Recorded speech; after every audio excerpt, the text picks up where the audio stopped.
Bonjour à tous, je suis Jean-Baptiste Clotier et bienvenue dans Tech in Sport, un podcast Alliancy, médias numériques et business. Cet épisode est en partenariat avec Hippon Technologies, un cabinet d'expertise en services informatiques.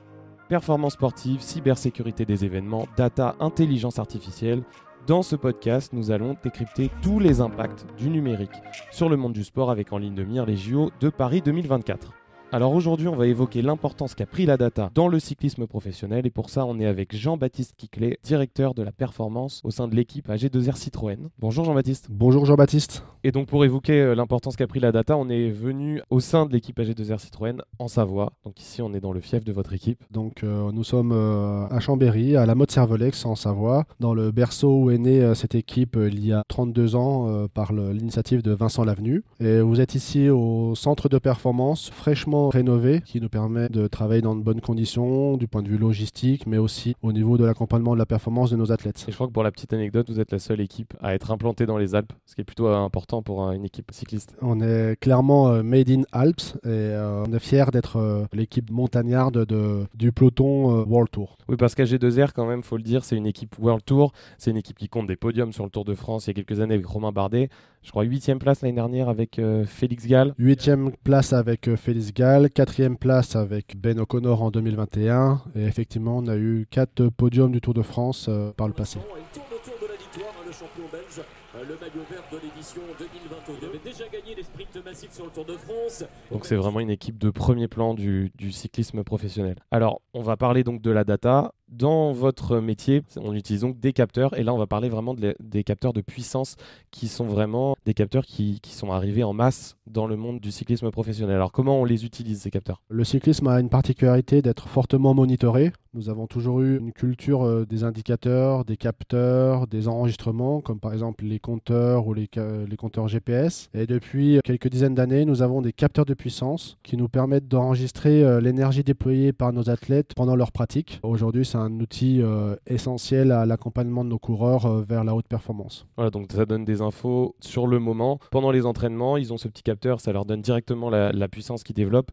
Donc pendant les entraînements, en course aussi ? Pendant les entraînements, pendant les courses, nous enregistrons l'énergie qu'ils déploient. C'est une expression d'une puissance qui est enregistrée par un capteur qui est situé sur le pédalier. Grosso modo, lorsque le coureur appuie fort sur les pédales, ça engendre des déformations sur des pièces électroniques qui nous permettent d'avoir une évaluation de la puissance qu'ils développent. Et ça nous permet de réfléchir soit à la performance qui a été réalisée en compétition, soit de mettre en place un suivi d'entraînement précis pour préparer ces compétitions. Il faut dire que le monde du vélo est adepte de ce genre de technologie. C'est pas la première technologie qui est arrivée dans le monde du vélo. Non, bien sûr. Du fait que le cyclisme se pratique avec un vélo, il est possible d'équiper notre équipement de capteurs. On a aussi des capteurs de fréquence cardiaque, nous avons aussi des capteurs GPS, nous avons des accéléromètres. En tout cas, il y a toujours eu une culture dans le cyclisme d'enregistrer de la data. Et on suit la tendance assez récente dans beaucoup de sports de monitorer tout ce qui est possible de monitorer. Maintenant, il y a aussi sur le corps humain des capteurs de glycémie, il y a des capteurs de saturation d'oxygène. Tous les outils qui nous permettront de maîtriser la performance, on les utilise. Le monde du cyclisme n'est pas à la traîne sur ces secteurs-là. Alors, l'objectif de ces données, c'est quand même de connaître les performances des coureurs. Comment vous utilisez ça ? Qu'est-ce que vous en tirez au quotidien avec votre équipe, avec vos coureurs ? Dans le cas du suivi de nos coureurs, lorsque nos coureurs pratiquent le cyclisme en compétition à l'entraînement, ils enregistrent un fichier. Et ce fichier est envoyé sur nos serveurs et nous, on a un traitement en back-office avec les entraîneurs ou avec les data scientists pour d'abord imaginer les meilleures préparations et apprendre de nos préparations précédentes et aussi de pouvoir situer le niveau de performance de nos coureurs pour savoir s'ils sont dans la cible qu'on s'est fixée pour atteindre nos objectifs. C'est d'abord un outil de suivi, d'encadrement et aussi de pouvoir apprécier le niveau de performance de nos coureurs et à adapter nos coachings, par exemple pour détecter un problème de santé si le coureur est en dessous de ses standards, quelquefois aussi pour donner de la motivation à nos coureurs, voyant des indicateurs positifs de l'évolution de leur niveau de forme. Donc la data est vraiment au service de coaching pour à la fin que ça soit l'obtention du résultat et de la performance. Oui, c'est-à-dire que pendant les entraînements, par exemple, si vous voyez que le coureur est plus en forme que ce qui était prévu ou à l'inverse moins en forme, vous allez l'adapter, l'envoyer sur une compétition ou pas. Voilà, exactement. Chaque coureur a une signature de niveau de performance maximale. Chaque séance d'entraînement ou chaque compétition, on est capable de dire à quel pourcentage de performance maximum il est. Et donc, en fonction de là où on en est dans une préparation ou dans une préparation finale, on sait dire si on est en avance ou en retard sur les temps de passage. Et à partir de là, on peut adapter les contenus d'entraînement pour réussir. Donc c'est vraiment intéressant et sécurisant pour la coureur dans son approche de l'objectif. Est-ce que ça peut vous servir aussi à détecter des jeunes coureurs? Alors, bien sûr, on s'en sert pour détecter les jeunes coureurs. AG2R Citroën a une filière de formation. On monitore nos coureurs et nos jeunes coureurs très tôt pour avoir un historique et connaître et présager des progressions que nous pouvons espérer de ces coureurs dans le futur. À la fin, il ne faut pas se mentir, on reste dans une activité de sciences humaines. Il y a d'autres paramètres qui sont à prendre en compte, mais on va dire du point de vue des aptitudes athlétiques, le capteur de puissance, en tout cas la data, nous permet de nous orienter et surtout de profiler nos coureurs, donc de mieux connaître là où ils sont forts, là où ils sont moins forts, et de demander un rôle durant la compétition orienté sur les aptitudes qu'il a. Je m'explique, si demain son profil de puissance l'oriente vers un plutôt puncher que rouleur, automatiquement on va pouvoir passer un message au directeur sportif pour orienter les coachings et pour qu'il puisse utiliser l'athlète dans les meilleures aptitudes qu'on attend de lui par rapport à la physionomie de la course et du coaching.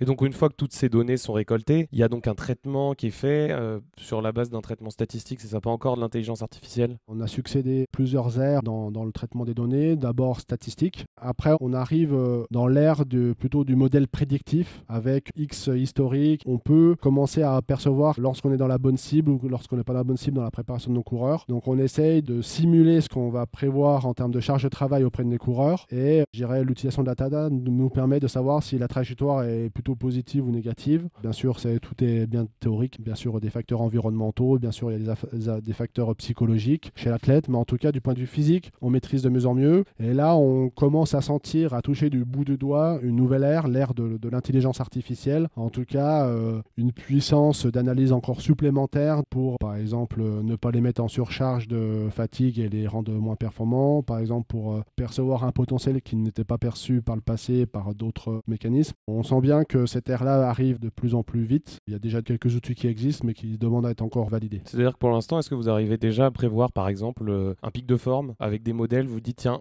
là il sera pour juillet par exemple pour le Tour de France, tiens, ce sera là son pic de forme? Complètement, on est dans cette planification annualisée avec des marqueurs qu'on sait définir, une utilisation de la data qui nous permet de tracer ces scénarios. Ce qui est le plus difficile dans cet exercice, c'est d'abord construire l'aspect théorique, mais après il y a une saison qui avance et automatiquement il y a des facteurs qui évoluent et donc nos logiciels et l'approche statistique de nos données nous permettent, lorsqu'un facteur bouge, de bien le prendre en une considération plus globale pour revoir nos modèles au fur et à mesure que la saison avance jusqu'à l'objectif ultime. Vous l'évoquiez un peu plus tôt, la data ça fait pas tout, il y a l'aspect humain, on peut pas tout encadrer avec la data en fait, c'est un peu ce que vous disiez tout à l'heure, il y a aussi les sensations, il y a aussi les faits de course, pendant les courses, la météo, des chutes, les conditions qui peuvent changer. Comment vous essayez d'appréhender ça avec vos coureurs? On reste un sport outdoor où à un moment donné il y a la place à la compétition, il y a la place aux imprévus, il y a la place à l'évolution des environnements, il y a aussi des actions stratégiques que peuvent engager les concurrents, que nous on doit intégrer rapidement ou spontanément. Voilà, le sport de haut niveau, c'est une science humaine. Il y a des choses de l'ordre de la science dure et des choses qui sont de l'ordre de la science molle. Les sciences dures, on essaye de les monitorer, de les cadrer, de les rendre ultra rigoureux, de les rendre, on va dire, optimisés. Et puis, il y a tout ce qui est de l'ordre de la science molle, l'approche psychologique de l'athlète de haut niveau, son encadrement, le feeling, la relation entre les hommes, la cohésion avec les équipiers, les coéquipiers. Tout cela, aujourd'hui, il n'y a pas de modèle qui existe dans la data, donc on doit faire confiance à l'expérience de l'équipe, à l'encadrement de l'équipe. Très souvent, dans les débats publics, on oppose un peu les deux mondes, de ce qui serait rationnel et ce qui serait irrationnel. Aujourd'hui, clairement, la data est mise en place pour donner de la sérénité, pour que tout ce qui serait de l'ordre de l'irrationnel, en tout cas des choses qui ne sont pas calculables, on puisse laisser place à la révélation, laisser place aux intuitions, laisser place aux émotions pour réussir la performance. Donc grosso modo, on essaie de codifier tout ce qui est codifiable, mais le reste, on sait très bien que ça se passe ailleurs et on y accorde autant d'importance. C'est ce que racontait Aurélie Jean, qui est une scientifique spécialisée dans le numérique, qui a sorti un livre qui s'appelle Data et Sport avec Yannick Nyanga. Donc Yannick Nyanga, on le connaît comme un ancien rugbyman. Et elle avait dit, utiliser la data, c'est pour révéler ce qu'il y a de plus humain en nous, c'est-à-dire l'instinct et l'intuition. Donc c'est ça que vous essayez en fait de continuer à mettre en place au sein de votre équipe auprès de vos coureurs. Oui, clairement. C'est pour ça qu'on doit, en tout cas les coachs et les directeurs sportifs, mettre un point de vigilance là-dedans, dans l'encadrement des coureurs, par exemple, savoir interpréter la data sans en être un esclave pour les athlètes. Quelquefois, on a des actions de pédagogie auprès de nos coureurs pour qu'ils sachent prendre de recul sur la data. Et comme nous sommes aussi, je dirais, en 2023, dans l'ère du tout quantifiable, du tout numérique, on a des jeunes promotions, des jeunes coureurs qui sont un peu accros à tout ça. Et quelquefois, un mauvais indicateur ou une mauvaise donnée vont les emmener dans des pensées négatives ou dans des motivations qui n'ont pas lieu d'être. Donc, on a besoin d'être derrière eux et aussi prendre notre place en tant que coach. Et puis aussi, je dirais, dans les compétitions, de toute façon, il n'y a pas de performance s'il n'y a pas d'intuition et de spontanéité. Donc, à partir de là, lorsque la performance se fait, de toute façon, l'athlète est sur son vélo, il est à l'effort maximum. Et là, il faut laisser place à ce que le corps peut donner dans l'effort. Vous parliez de data excessive auprès des jeunes. On peut parler d'hyperdata. Quelle stratégie vous mettez en place pour éviter une analyse excessive qui, justement, pourrait désorienter les coureurs? Alors, cette question, elle nous vient de notre partenaire Hippon Technologies. Alors, effectivement, nous, à GDR Citroën, on a une filière de formation. On engage d'abord une action de pédagogie, de formation auprès de nos jeunes, de savoir quel curseur il faut mettre dans l'importance de la data et quels sont les effets pervers. Ce qu'on initie, c'est d'abord que les athlètes doivent prendre du recul vis-à-vis de ça et que le coach est là pour voir la data, l'analyser et répercuter des orientations stratégiques de préparation, bien sûr qui doit être expliqué à l'athlète, mais ils ne doivent pas connaître le cheminement qui